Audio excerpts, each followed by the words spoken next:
복된 소식 아름다운 소리 AM 1590kHz 시카고 기독교 방송입니다.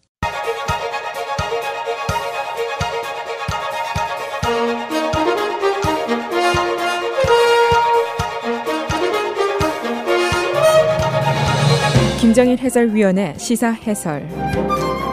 세상을 넓게 봅니다. 삶의 지평이 넓어집니다.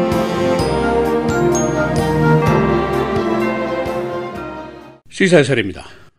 누가 과연 이 미국 땅에 입국을 할 수 있는가, 그리고 누가 미국 땅에서 나가야 하는가, 이런 문제가 이번 주 법정에서 계속 논쟁을 벌이고 있습니다.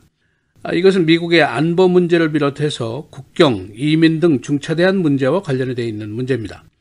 모슬렘 다수 국가의 미국 입국 금지 조치가 있고, 또 두 번째로 다카, 어릴 때 부모 손에 이끌려서 불법 입국했는데 지금은 장성한 사람들, 추방 문제가 다시 법정 논쟁으로 불이 붙었습니다.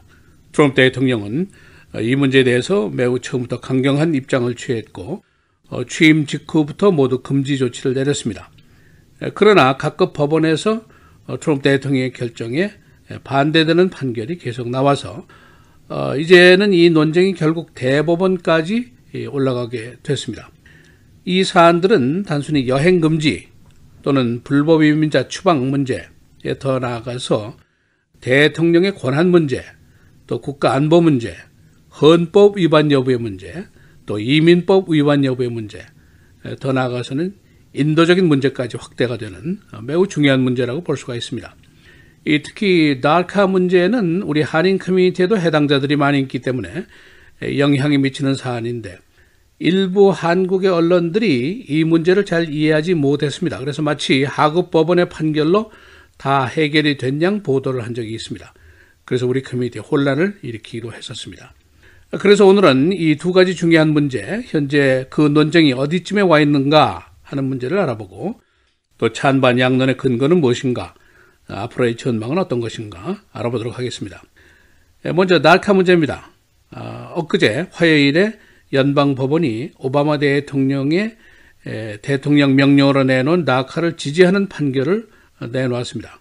그 내용은 일단 지난 3월에 트럼프 대통령이 이 프로그램의 만료를 지시했지만은 여러 법원에 대통령 권한 인정 판결이 있었으므로 지속을 해라. 그리고 매 2년마다 제출해야 하는 애플리케이션을 받아라. 그리고 그 기간 동안에 고용도 허가를 해라. 이런 판결이었습니다.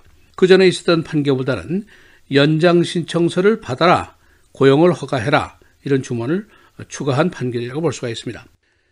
그러나 여전히 이 다카 해당자들에게는 불안한 미래가 사라지지를 않고 있습니다. 그 이유가 있는데, 판결에서 90일간의 재고 기간을 행정부에게 부여했기 때문입니다. 다시 말하면 홈랜드 시큐리티 디파먼트가 90일 동안 심사숙고를 할 수가 있습니다. 그래서 다시 추방 결정을 할 수도 있고, 애플리케이션을 안 받을 수도 있고, 프로그램 폐지를 할 수도 있고, 그런 가능성이 열려 있다고 볼 수가 있습니다. 그리고 지금도 부분적으로 해당자의 추방이 계속 진행이 되고 있습니다. 이 다카 프로그램은 2012년도 오바마 대통령이 제안한 명령인데, 1살, 2살 아주 어릴 때 부모 품에 안겨서 불법 입국을 했는데, 지금은 장성했죠. 이런 사람들 70만 명이나 됩니다. 이들을 추방하면 이들의 장래가 없다는 것은 거의 확실합니다. 그래서 인도적인 문제로까지 확대가 된 사안입니다. 그러나 트럼프 대통령 측에서는 이것저것 자꾸 예외를 하면은 이 법치국가에 있는 1100만 명이나 되는 불법 치민자들을 어떻게 할 것이냐, 그런 강경한 입장을 보였습니다. 이 조치에 대한 당초의 논란의 중심은 다카가 대통령의 권한을 초과한 조치다, 반대로 아니다, 이런 논란이었습니다. 이제 90일 동안 기간이 남았으니까 이 프로그램의 존속 여부, 폐지 여부는 여름쯤에는 결정이 날 것으로 예상이 됩니다. 그동안에 다카 해당자들은 지금과 마찬가지로 마음을 졸이면서 지내는 수밖에 없습니다. 한국의 일부 언론들이 하급심의 결정을 보고 다카 문제가 일단 해결됐다고 보도한 것은 오버입니다. 두 번째, 소위 모슬렘 트래블 밴 문제입니다. 트럼프 행정부에서는 이를 모슬렘 트래블 밴이라고 부르는 것을 싫어합니다. 실제로 모슬렘 다수인 8개국에 대한 시민들의 입국 여행 금지를 조치한 것이지만은 이것은 특정 종교에 대한 거부가 아니라는 것을 강조하기 위한 것입니다. 트럼프 대통령은 선거 전 당시부터 테러국들에 대한 입국 금지를 해서 국경 보안을 강화하겠다고 강력한 약속을 해왔었습니다. 당시에는 유럽 각국의 테러가 계속되던 때였습니다. 그래서 취임 직후에 여러 나라 7개국, 8개국 시민들의 입국, 여행, 유학, 이민 모두 금지를 시켰습니다. 심지어는 그린카드, 영주권 보유자의 입국도 금지를 시켰었습니다. 그러나 반대 측에서는 이 법적 도전에 나서게 되고 하고심에서 여러 번 이것은 위헌사항이다. 즉 미국은 특정 종교에 대한 차별을 할 수 없다. 이것은 헌법 정신에 위배된다. 그런 뜻이었습니다. 그리고 또 한 가지는 이민법 위반이다. 특정 종교를 대상으로 이민 비자를 금지할 수 없다는 그 법 정신을 위반했다는 그런 지적이었습니다. 그리고 대통령의 권한을 초월한 문제가 아니다라는 반론이 제기가 됐었습니다. 그래서 트럼프 행정부가 이 모슬렘 트래블 밴에 대해서 3번이나 개정안을 만들었고 법정 공방전은 계속이 됐고 그러다가 결국 대법원이 이 사안을 심의하겠다고 허가를 했습니다. 그래서 처음으로 어제 대법원에 이 안이 상정이 됐습니다. 이 대법원은 오는 6월에는 이 사건을 최종 판결을 할 예정으로 있습니다. 어제 대법원 판사 9명이 양측에게 구두 질문을 시작을 했습니다. 그런데 보수 측의 판사들은 모슬렘 나라의 입국 여행 금지 조치에 동의를 하는 기색을 보이고 있고 진보계 판사들은 반대하는 기색을 보인 것으로 언론들이 보도를 하고 있습니다. 현재 대법원의 구성은 5대 4의 비율로 보수 측 판사가 과반수 이상입니다. 어제 구두 논쟁에서 정부 측은 이 조치는 모슬렘 특정 종교에 대한 차별이 아니고 대통령 고유 권한인 안보, 국경, 이민 업무에 대한 행정력의 수행이다라고 주장을 했습니다. 그러나 반대 측에서는 명백한 위헌이고 위법이고 미국을 전 세계 인구의 24%인 모슬렘권으로부터 고립을 시키는 위험한 행위다 하는 주장을 계속했습니다. 또 반 트럼프 측은 그가 선거전에서 계속했던 반 모슬렘 혐오 발언이 한두 건이 아닌데 지금에 와서 이 조치가 특정 종교에 대한 혐오 동기가 아니라고 말해도 믿을 사람이 없다 하는 것을 지적했습니다.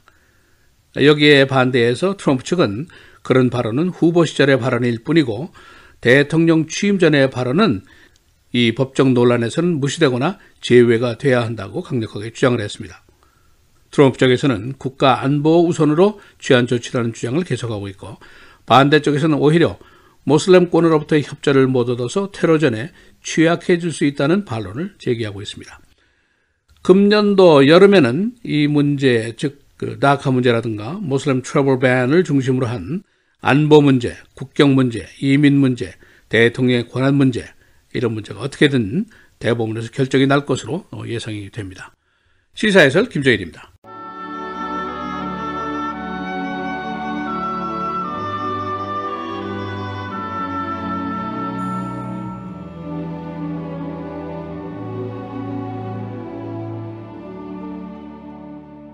너희 중에 고난당하는 자가 있느냐? 그는 기도할 것이요. 즐거워하는 자가 있느냐? 그는 찬송할지니라.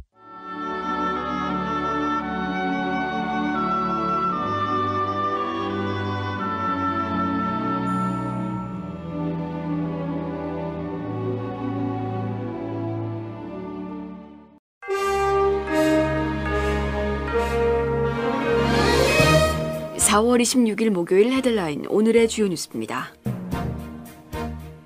캘리포니아 일대에서 최소 12명을 살해하고 45명을 성폭행했던 희대 연쇄 살인범이 42년 만에 경찰에 체포됐습니다.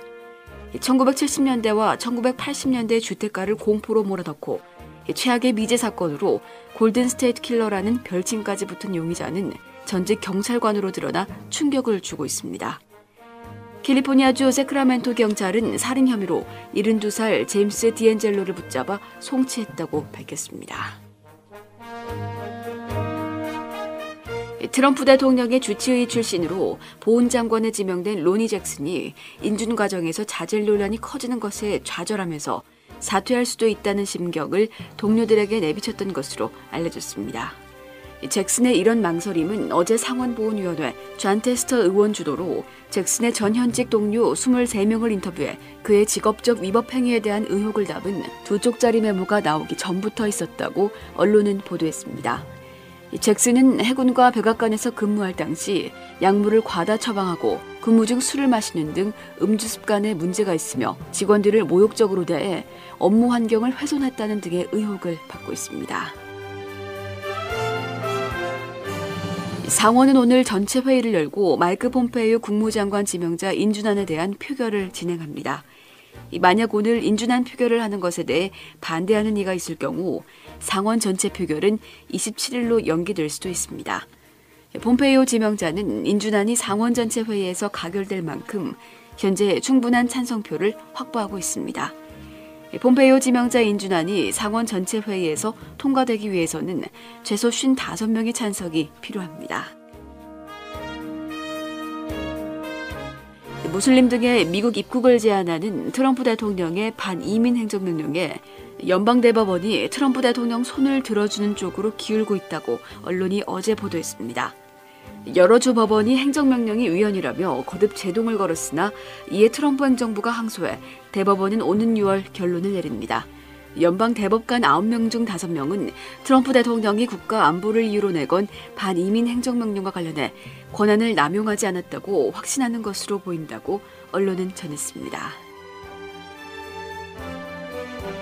문재인 대통령이 한국 시간 내일 오전 9시 30분, 시카고 시간 오늘 밤 7시 30분에 판문점 군사분계선에서 김정은 국무위원장과 처음으로 만납니다.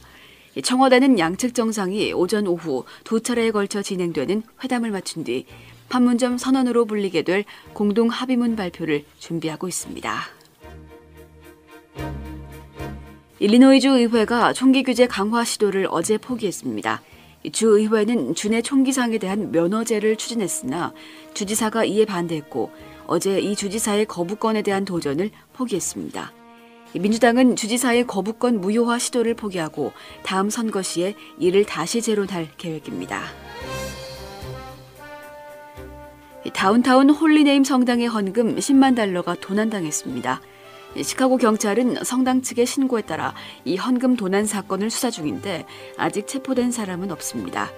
경찰은 성당의 보안을 담당하는 회사의 요원 일부를 용의선상에 올리고 성당 내 보안 카메라 등을 조사하고 있습니다. 카제킹을 시도하던 범인이 자동차 주인의 총에 맞아 사망했습니다. 어제 오후 7시경 시카고 브리지폴트 부근에서 3명의 남자가 카제킹을 시도했습니다. 차에 타고 있던 차 주인이 이들 중 한 명에게 총을 발사해 한 사람은 사망하고 나머지 2명은 체포됐습니다. 차 주인은 은퇴한 전 시카고 경찰관이었습니다. 날씨입니다. 오늘은 대체로 맑고 포근한 날씨가 이어지겠고 기온은 어제보다 높겠습니다. 낮 최고 65도, 밤 최저 43도. 내일은 대체로 맑은 날씨 보이다 늦은 오후부터 차차 흐려지면서 한때 비가 내리는 곳도 있겠습니다. 낮 최고 60도, 밤 최저 36도. 토요일 가끔 구름 많음 대체로 맑은 날씨 보이겠고 낮 최고 50도, 밤 최저 33도. 주일 맑고 화창한 날씨가 예상됩니다.